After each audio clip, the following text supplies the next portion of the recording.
All right, welcome back to Daybreak, the show that brings you what you need to think about as we begin the day. And this is the time that we host the Speaker of Kisumu County, that is Onyango Oloo. Karibu sana to the studio. Thank you so much. All right, and of course, this is the Speaker who a few weeks ago was impeached. He made an attempt to get back to the office last week. He was unsuccessful. And now joins us to talk about those matters. Of course, you're also facing a certain case in court, which you not delve into the merits and demerits of the particular case. But first of all, so the Assembly decided that you're not going to preside over the affairs of it, and you are insisting that you want to go back. What is the status now?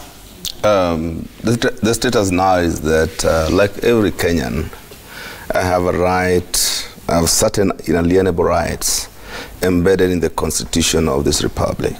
And that I have all the intentions to enforce those rights. That is to say, I consider myself still the only gazetted Speaker of the County Assembly of Kisumu. That the impeachment was wrong, illegal, unjustified, and in the circumstances, null and void. Null and void, you say? Yes. But of course, the Assembly already has an acting Speaker. They have transacted business already.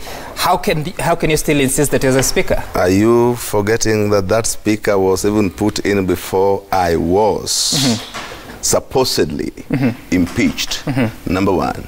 Number two, are you aware that the Constitution, the County Government Act, the standing orders of Kisumu County Assembly have no provision for an acting Speaker? Number three, are you aware that you cannot have an acting Speaker when you have a Deputy Speaker? The Constitution, which I'm going to quote just right away, provides that an acting Speaker can be elected if the substantive Speaker is unable to execute their duties. In this case, I would assume that you being impeached would refer to the situation that you're not able to execute the roles of the Assembly. You are very correct only if you read that section, Article 178, in isolation. That person who is supposedly to be elected as an acting Speaker, why, in the absence of the substantive Speaker, is supposed to preside. That election is also ingrained in the County Government Act and in the standing orders of the Assembly. And that person is elected once. He's variously referred to as the Chair of Chairs or the Chair of Liaison in the County Government Act. That elections is done pursuant to Article 178(2) of the Constitution. Which I am reading. And that person is the person that previously was referred to as the Deputy Speaker, but due to the various High Court decisions, he remains the Chair of Liaison. That person is not elected whenever the Speaker is out. That person is elected once in the lifetime of the Assembly.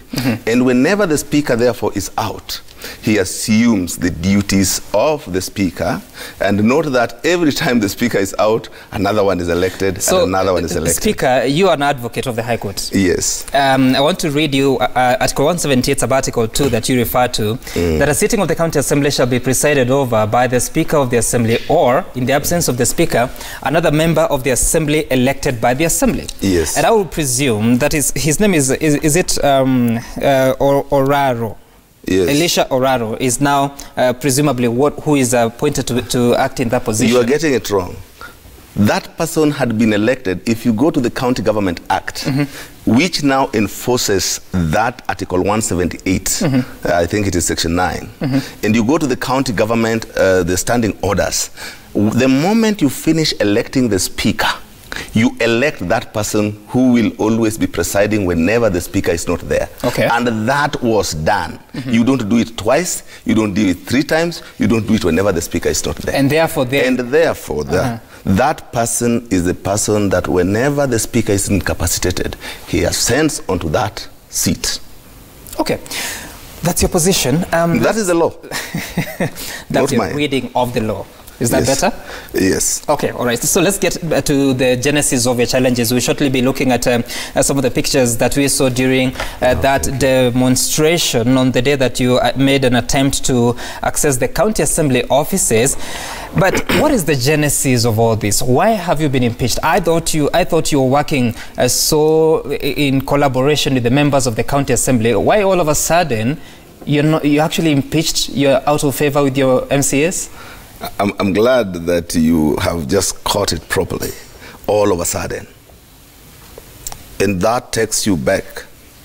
Why all of a sudden there was a hurry to charge me with corruption cases which had been investigated for 5 years? And the very day I'm arraigned in court, there's an election of an acting speaker. Unfortunately, or fortunately, depending on which side you sit, the court refuses to bar me to go back to the assembly. So an impeachment becomes very necessary. And so things are done in a hurry. A notice is given today, you are impeached tomorrow, you block from going to your office, and it is done, go to court. What do you read out of that, my brother? Who is behind this? It is difficult, and I would not want to cast aspersions, but your guess could be as well be mine, that corruption fights and fights hard. I remember my party leader always used to say that if you start chasing a thief, you have to be very careful. Very soon the thief may turn and start chasing you as the thief. And before you know, the gang and the mob could be on you as the thief. I mean... What I'm trying to tell you is this. I think sometimes back, last year, having been in the seat of the speaker for about a year, I realized that it was almost impossible for these assemblies, as currently constituted, to conduct serious oversight. First, we had capacity challenges. Two, our resources did not allow us to conduct serious oversight. So, in my view, I decided to advertise with the support of my board to engage consultants on my panel so that I would have civil engineers, I would have doctors, I would have electrical engineers, I would have professionals of various cadres, financial experts, accountants, auditors, so that we would hire them on a need-to-need basis, because our resources did not allow us as the National Assembly to have them on a permanent basis. I think with hindsight, therein lay my problems. Because I was looking at it this way: you take a team of 8 or 10 MCAs to go and oversight how expenditure was incurred or how the roads were done. They don't have a civil engineer. They cannot tell the quality of the road. They probably cannot read the BQs. Neither can the speaker, because he's not an expert in that area.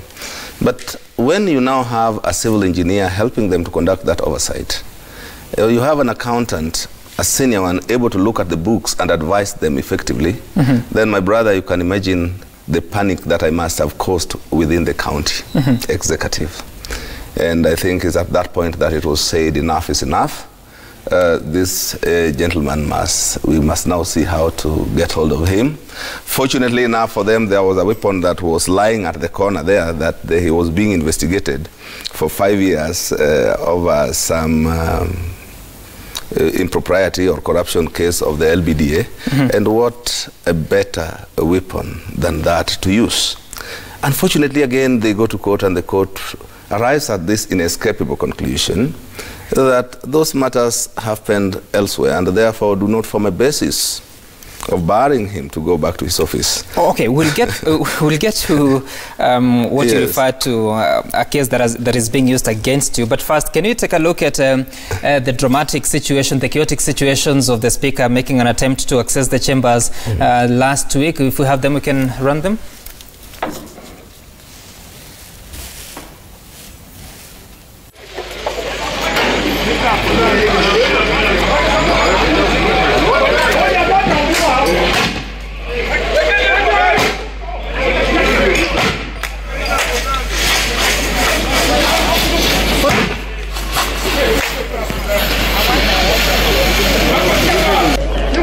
We keep on begging. What's a beg for 2 years? You know what? You go to me, you me right. For 2 good years, you have to beg and you have to say, tafadhali, naomba. Iko na gocha, majoko Lois no mayor. Never, I can't beg one. I've withdrawn my support, unconditional, nothing. I'm not coming back now. Number of the one. Ubedo ka jokmani ubedo ni seta who's been at the Mano Mesa and for 2 years. Who seta can I marang who seta? More than 50 So I don't know the name of that gentleman who is telling you that they have withdrawn their support. You know his name? I know him. Who is he? That is called Steve Awiti. He's an MCA? He's an MCA. Okay. So I know you're saying that it's because you are attempting to strengthen the oversight ability of the county assembly, and that is why you're being fought. But it appears it's beyond that. There's one of the clips that I was listening to, and I heard them say that the party has decided that your tenure is no longer tenable. Have you reached out to the party leadership? Let me tell you one thing. While I was waiting to join you here, I happened to meet at your reception the party secretary general. Sifuna. Sifuna, I think, is in one of your studios here. And he has not handed over to me a letter. Neither has he told me that, you know, there's a letter waiting for you, or a decision has been taken. And and you know very well, I have at an occasion had a chance to be a secretary general of a party. I can tell you, the party can make recommendations at its sub-branches and branches, but the final decision of a party is made at the penultimate decision is made at the National Executive or the National Governing Council. And the person who communicates on behalf of the party is the Secretary General. He's a spokesperson of the party. So barring the party leader, only the Secretary General of the party can communicate a position of the party. I have not heard from my party leader that my term is untenable. I have not heard from the Secretary General that my term is untenable. What I know is that at the local branch, a section of the members gathered, and they were trying to persuade the members of the county assembly that since I was charged, it was therefore the court would not allow me to come back to the office. And since I was charged with the economic crimes, it would not be in the best interest that I continue to preside over the assembly. So they were able to come up with that tag of the party. But the party to make a decision, I can tell you for free. And if you remember what I said last time, if my party were to communicate to me that, because we are in a presidential system, and the speaker of any house, national or counties, is the senior most member of the dominant party there. If my party were to communicate that to me, I would not make a single attempt. But am I going to listen to every branch, sub-branch, or locational chair of the party saying we don't like your face? But they are officials of the branch anyway. Yeah, but do they have the authority to bind the party? You don't think so? No, I've explained to you, they can make recommendations which can only be acted upon by the National Executive Committee or the National Governing Council. Thereafter, it becomes a party decision. Barring that, those can only be mere recommendations. Okay, Speaker, what is your relationship like with the Governor, Professor Onyango, in the county? It has always been my view that Professor intends well for the county, and that is a man we have always thought, and I still want to believe that he can take that county to the next level, but he's a politician like me, and probably he's also prone to receiving advices from left, right, and center. So personally, I consider our relationship formal and warm enough, but that is not to say that within a day or two he cannot be misadvised or be given advice that he may act on. What are you insinuating? Misadvising? I'm insinuating that, like you and myself, I can be misadvised. You can be misadvised. I mean, why would you say that? Is he aware of the woes that you're facing at the assembly? He's the head of the government at the county level. I'm supposed to be his third in command. You want to say that he would not know? The only thing I would not say is that we have a bad relationship. No, I consider our relationship to be warm enough. But, you know, when these things came, there were a lot of issues that followed up. And some people sincerely, either by misinterpreting or not understanding, or even maybe correctly interpreting the law, thought that the moment you're charged in court, you should not go back to your office. So maybe someone had anchored to him that kind of explanation, and he may have rightfully believed it. Okay, we'll get back to that, like I said. But yes.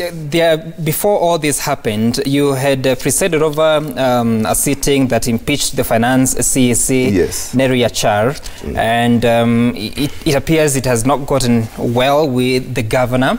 Thereafter, there was that frustration of a passage of the county budget, which has ultimately been passed after you left. I mean, what were the reasons why you'd preside over such a sitting, nevertheless, never mind respecting the independence of the different terms? If I want to tell you that you can see the kind of MCAs sometimes we have, that gentleman you are asking me was making noise.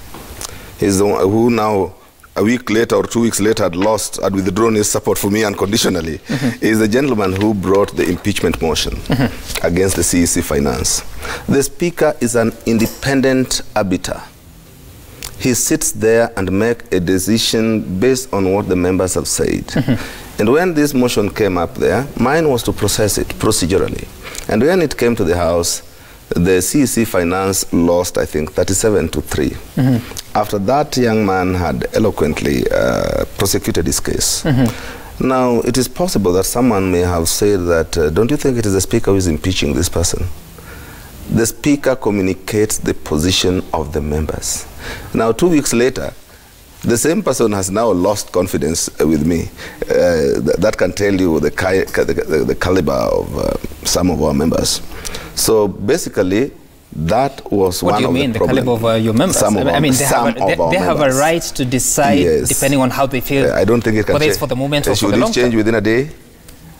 It is probable that you can change your mind. I have not been an MC, I wouldn't know. Thank you. So what I'm trying to tell you, the impeachment process may have been misunderstood to be the Speaker fighting the executive. But the Speaker is an independent arbiter.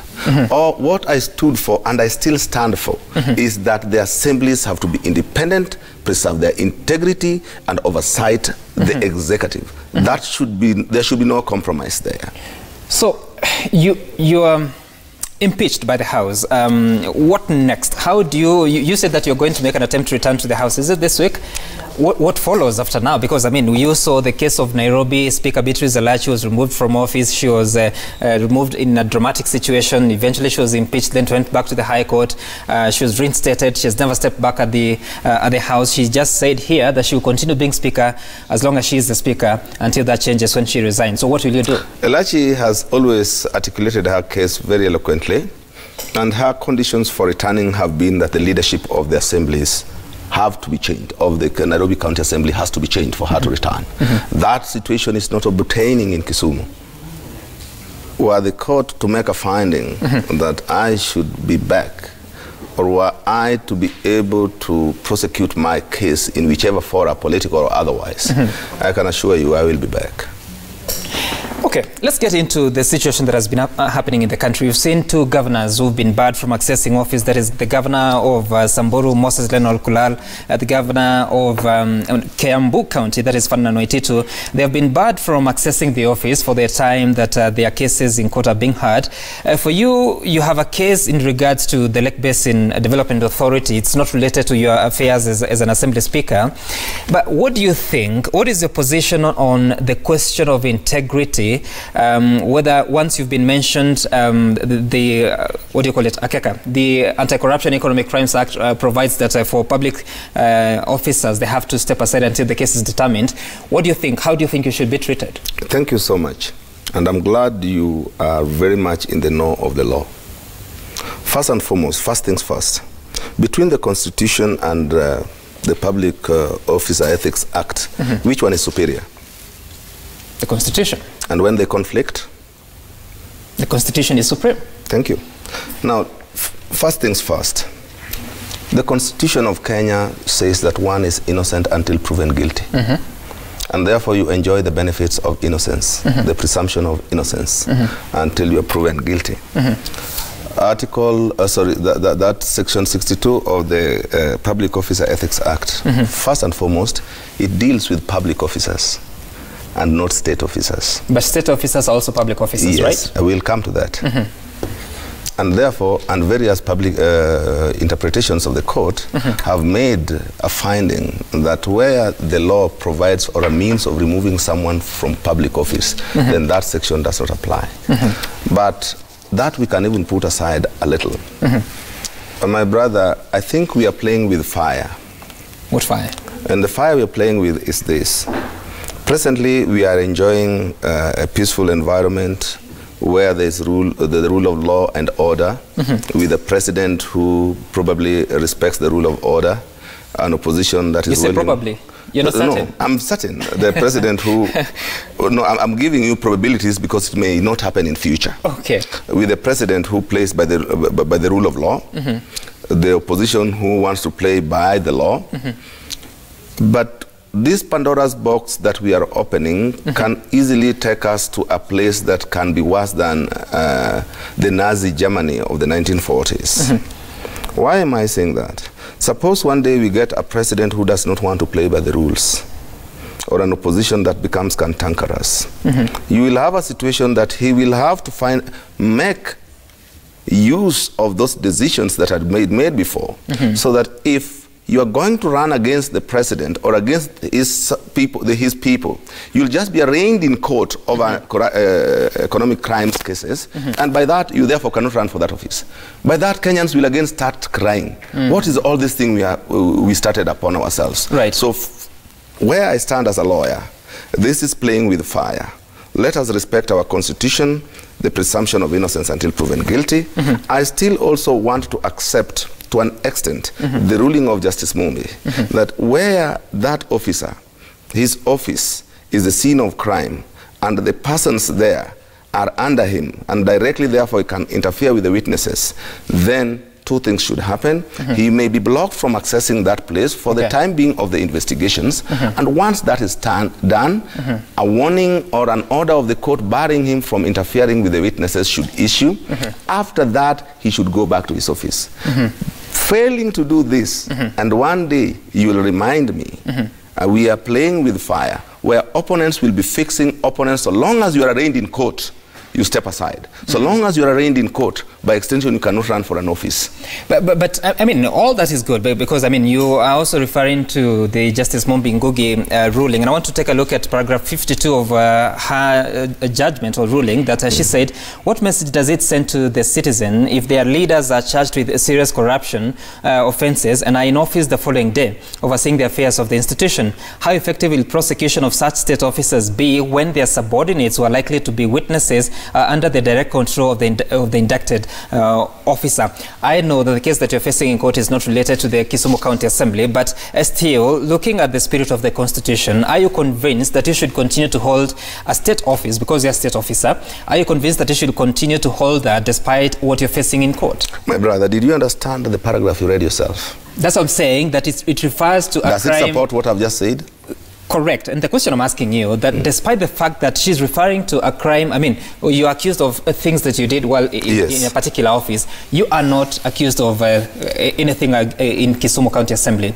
But the question I'm asking you, do you feel confident executing the affairs of an assembly despite what you're facing in court, regardless of the presumption of innocence? 100%.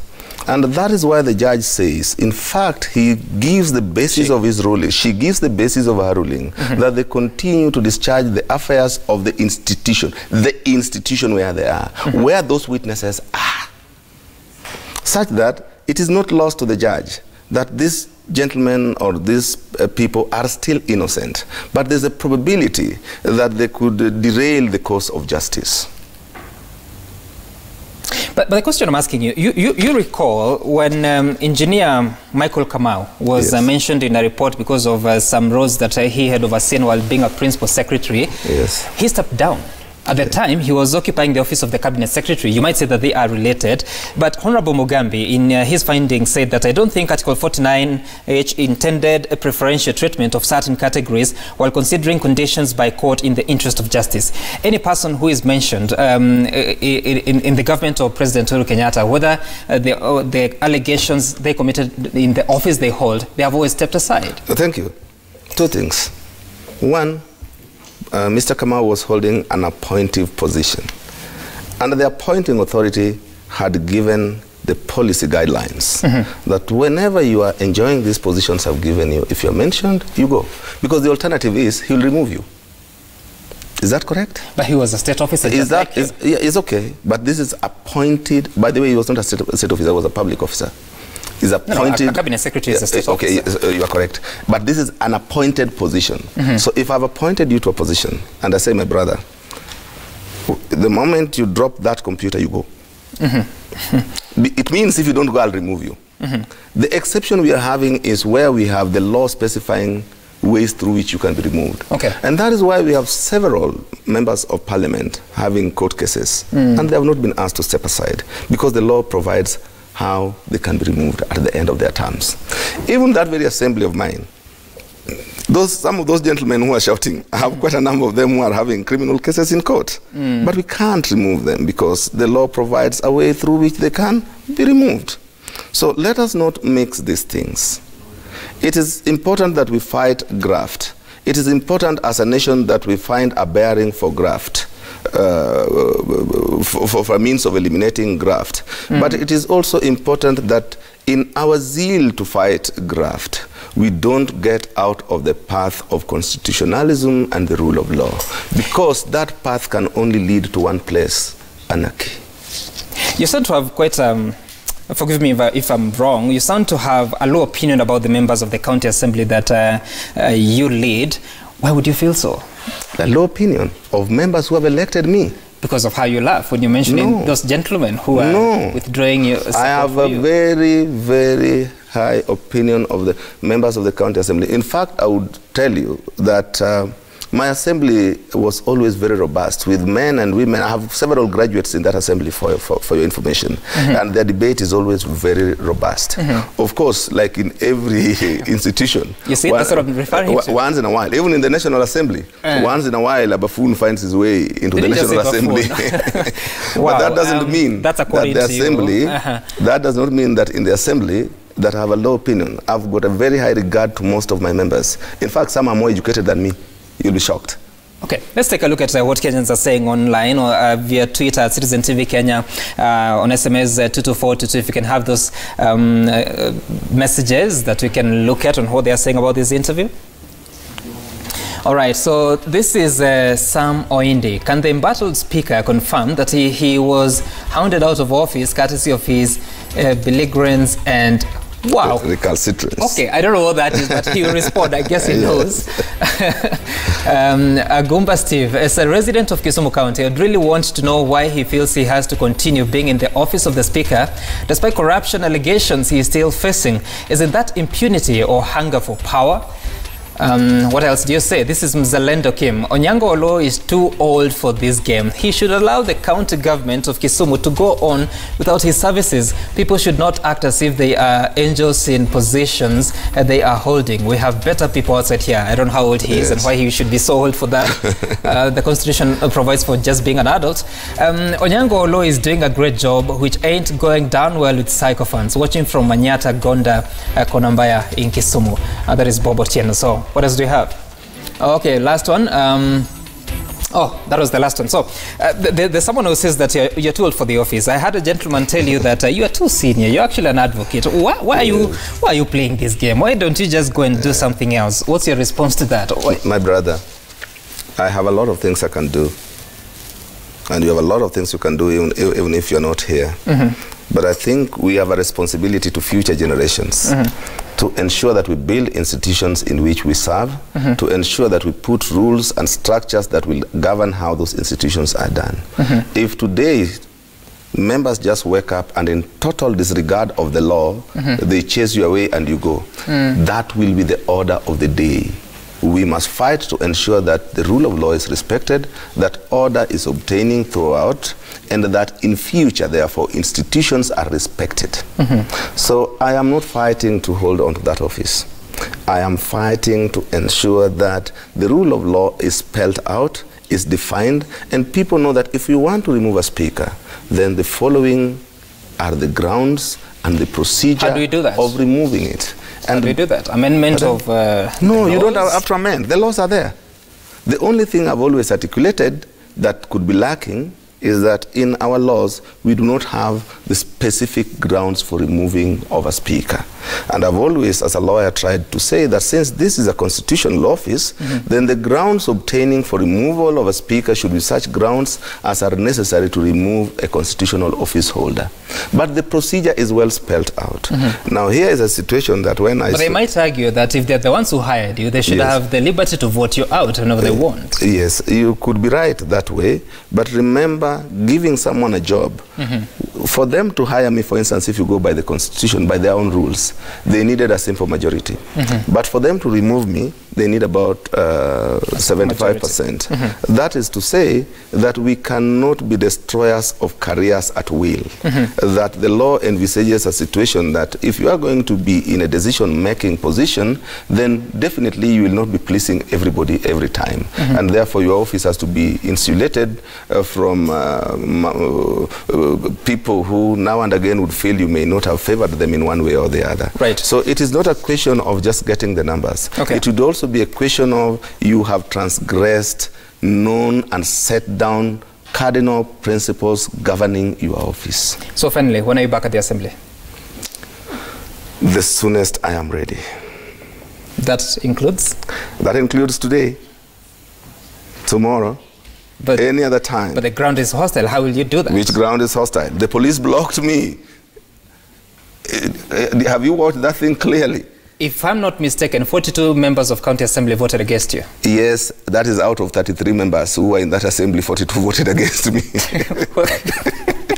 So okay, all right. Sometimes, you know, with tremendous respect, our brother journalists, you should go beyond just reporting.